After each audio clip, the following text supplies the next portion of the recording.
Sabihin natin, patakbuhin natin ang ekonomiya. Sa pagpatakbo ng ekonomiya, ng panawagan namin sa gobyerno, bakit hindi sinasama yung mga maliliit na driver at operator sa pagpapatakbo ng ekonomiya ng ating bansa? Yes, you may see this on the news about the Philippines, and that is all true. And on top of that, it seems that our government is focusing more on silencing its critics than helping its own citizens. I mean, just recently a TV station was shut down and a journalist was convicted for an article written 8 years ago.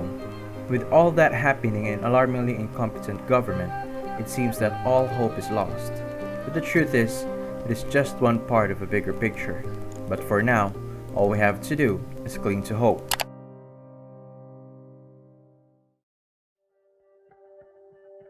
On the 21st of January 2020, Philippines got its first case of coronavirus from a female Chinese national that came from Wuhan.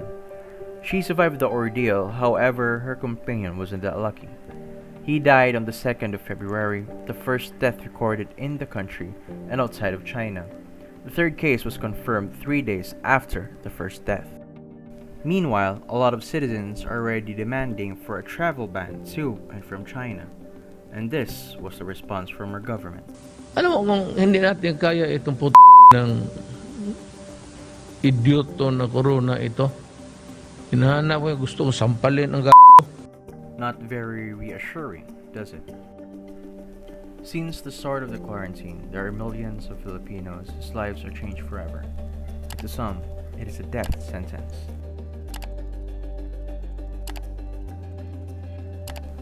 Some might say that we are sailing on the same boat in the same storm, but it can't be any further from the truth. We are on very, very different boats. Sarap ng buhay! Sarap ng buhay! Ganito tayo palagi, ha?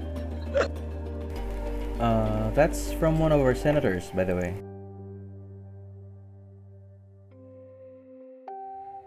On June 15, the President extended the quarantine period nationwide during a press conference.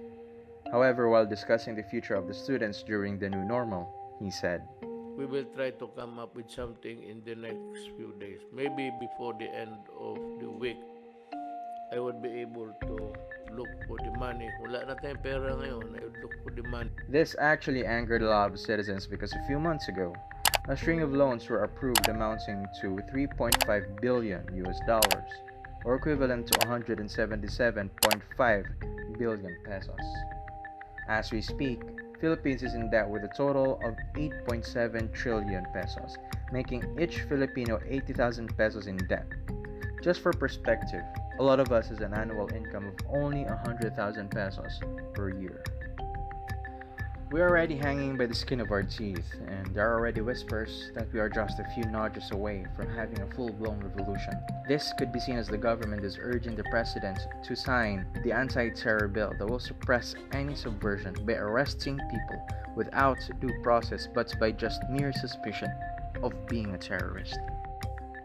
For us, it doesn't matter what tomorrow holds. Even if we know that the world will end in the next 24 hours, we will still continue our day, with a working hand on the right and a clenched fist on the other. We are just humans like you and I. We cry, we get desperate a lot of times, but to us, catastrophe is just another Wednesday. And that's what truly makes us Filipinos.